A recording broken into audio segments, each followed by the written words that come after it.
This story begins in the holy city of Mecca, where Prophet Muhammad, peace be upon him, was chosen by Allah to receive a divine gift, a journey beyond imagination. It was a blessed night known as the night of Mairaaj, when Prophet Muhammad embarked on a mystical voyage that would forever shape the course of history.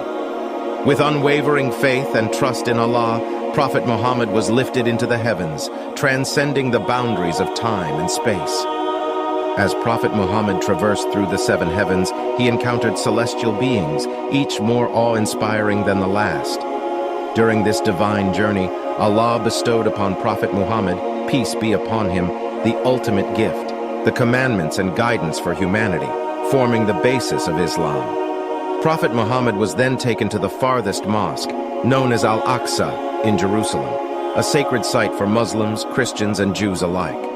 After this extraordinary journey, Prophet Muhammad, peace be upon him, returned to Mecca, where he shared the miraculous tale with his followers, instilling faith and hope in their hearts. The story of Prophet Muhammad's Mairaaj serves as a reminder of the power of faith, the boundless mercy of Allah, and the profound connection between the spiritual and physical realms.